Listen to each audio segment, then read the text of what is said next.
Je vais raconter mon témoignage à la gloire du Seigneur, que le Seigneur a fait dans ma vie. Voilà, j'étais dans ce monde drogué, alcoolique, et comme tous les gens, je croyais que c'était normal. Pour les jeunesses maintenant, ils se droguent beaucoup, il y a beaucoup d'alcool.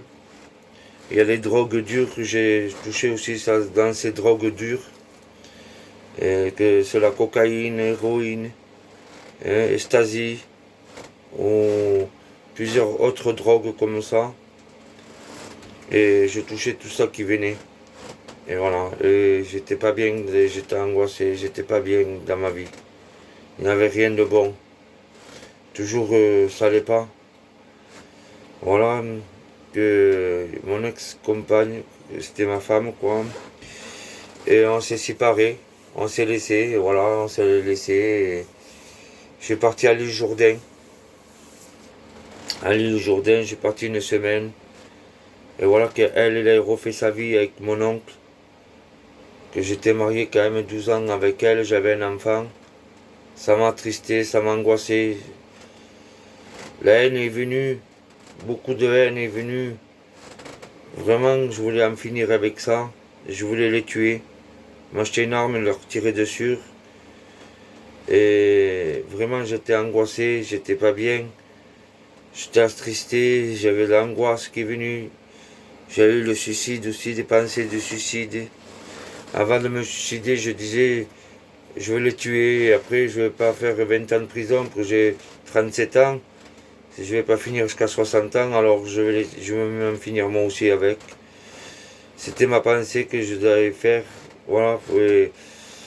J'étais allé au docteur. Le docteur est venu, il m'a écrit des cachets vraiment puissants, durs, pour penser plus à ça, tout ça. Et je voulais me mettre en psychiatrie. J'avais fait un papier et tout. Et je voulais rentrer en psychiatrie pour essayer de réparer tout ça. Ou comme j'allais plus, ça allait plus dans ma tête. Je dormais plus des nuits, je me droguais, je prenais de la coke encore plus. Et plus je pensais à ça, et plus je dormais plus, et plus je reprenais de la coke. Ça n'allait plus vraiment, vraiment. J'ai resté 2-3 mois comme ça, de plus. À l'île Jourdain, comme ça, j'en pouvais plus. J'en avais marre. Alors, j'ai calculé comment faire pour les tuer. Je voulais les tuer, en finir de ma vie. J'ai des enfants, j'en ai 5 enfants, j'en ai élevé un de son fils à elle. Il avait 6 ans et maintenant il a 18 ans. Maintenant c'est mon fils pour moi aussi. Ça me fait 6 enfants. Et voilà. Et je n'étais pas bien, j'étais angoissé, j'étais attristé. Et j'avais des pensées de suicide. Alors plus j'avais ces pensées qui revenaient, plus je me droguais. Alors je pensais beaucoup à être trompé quand même avec mon oncle. Et ma femme qui est partie avec mon oncle. Ça m'a attristé, ça m'a mis un poids, ça m'a tourmenté. C'était dur. Il faut le vivre pour comprendre les choses. C'est pas dire pouvette et voir ce qu'il arrive, non. Il faut le vivre pour savoir qu'est-ce que c'est, la souffrance. Et voilà, et vraiment je voulais en finir de ma vie. J'en avais marre. Et Kael, mon frère serviteur de Dieu, il m'a appelé quelques réunions, j'étais allé. On va dire pour lui faire plaisir, et aussi pour essayer d'avancer. Mais le Seigneur m'a touché mon cœur, j'ai vu qu'il m'a touché. Mais je disais, Seigneur, c'est impardonnable ce qu'ils m'ont fait. C'est trop dur, Seigneur. C'est vrai, ce qui m'arrive, Seigneur, je peux pas avancer. C'est pas vrai. Pourquoi avancer avec toi et je vais être attristé, je vais être angoissé. Et ces pensées qui vont me revenir encore de ça, que mon oncle est parti avec ma femme. Alors c'est très dur, Seigneur, de vivre ça. Alors j'ai laissé tomber, pourquoi j'arrivais pas à pardonner. Pour moi, dans mon cœur, je n'arrivais pas. C'était vraiment récent aussi. Ça fait pas longtemps, ça faisait que quelques mois que ça m'est arrivé ça. Et vraiment, c'est dur à pardonner. Alors, Seigneur, c'était vraiment dur. Et voilà, voici que mon frère serviteur Kael devait faire une réunion à Gimont. Il l'a pas fait. Il l'a fait, il n'aime pas l'église qu'on fait d'habituel à l'île Jourdain, à côté de chez lui, à 20 mètres de chez lui. Il l'a fait, il n'aime pas ici, il l'a fait en face de chez moi, vers ma nièce. Et j'ai vu tout cela, ils m'ont appelé. Et j'ai dit oui, oui, je viens, mais je voulais pas aller. En vérité, je voulais pas aller. Et voilà, j'ai dit, Seigneur, c'est vrai que comme je vis, c'est pas une vie. Hein, Seigneur, j'en ai marre de tout ça, c'est vrai, Seigneur. Alors, Seigneur, que je vienne là-bas, que tu me brises complètement et tu me libères de tout ça, Seigneur. Et je ferai, Seigneur, en vérité, si tu me délivres de tout ça, parce que j'en peux plus, je vais pas aller loin de moi-même. Je sais maintenant que je vais pas aller loin, je vais faire une connerie. Je vais prendre une arme, je vais les tuer, je vais me tuer, ou si même, si j'ai pas le courage de me tuer, mais je vais aller en prison toute ma vie, pendant 20 ans, ou 15 ans. Voilà, c'était ma pensée que j'avais, et le diable, de plus en plus, il me mettait, me travailler sur ça. Alors, de plus en plus, j'ai chopé de la haine, de plus en plus, j'étais partant de le faire.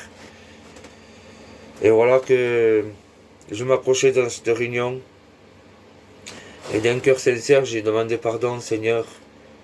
Brise, Seigneur, toutes ces chaînes, Seigneur. Brise tout, Seigneur. Seigneur, si tu arrives à me lever tout ça, Seigneur, que je dors bien, que j'ai plus d'angoisse, je n'ai plus de tristesse, j'ai plus rien, Seigneur. Que tu la lèves de mes pensées, tu la lèves de toute ma tristesse, Seigneur. De mes angoisses, tu me libères de tout, Seigneur.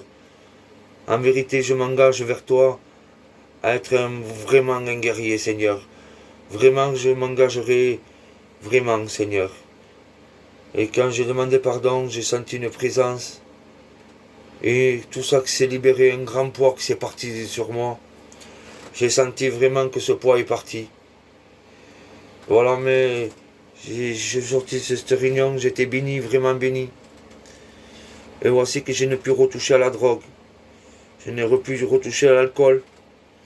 Et après, une semaine après, ou 15 jours, on va dire, entre une semaine et 15 jours, j'avais arrêté la cigarette. J'étais délivré de tout. De toute pensée, de tout, même de suicide, je n'ai plus de pensée de suicide, d'angoisse, de tristesse, rien du tout. Je n'ai plus rien eu du tout. Je remercie le Seigneur pour ça qu'il en a fait dans ma vie, qu'il a nettoyé mon cœur. Et maintenant, je rends grâce pour qu'il m'a levé des ténèbres et m'a mis à la lumière. Et cette lumière, maintenant, je remercie le Seigneur. Qu'avec le Seigneur, on a tout à gagner. C'est la vie. Hein? C'est vraiment un autre chemin de vie que j'ai. Je dors bien, je suis bien. Je ne suis plus angoissé. Je n'ai plus de tristesse. J'ai pardonné tout le monde. Dieu m'a donné la force et tout, le courage de pardonner tout le monde. J'ai pardonné des gens que même ils m'ont juré et que je leur parlais pas et je les ai pardonnés. Je les ai téléphonés, je m'arrangeais avec eux, on s'est parlé. J'avais un frère aussi, ça faisait 15 ans que je n'y parlais pas, j'y ai parlé aussi. Plein de choses que Dieu a fait, qui a réparé dans ma vie, que j'ai plus rien. Maintenant je suis en règle devant Dieu. Devant le Seigneur Jésus-Christ, je suis en règle. Maintenant, je sais que je suis un fils de Dieu maintenant. Et je suis un guerrier pour Dieu. Voilà la vie qui me change avec Dieu. Hein? Je remercie le Seigneur pour ça qu'il a fait dans ma vie. Amen.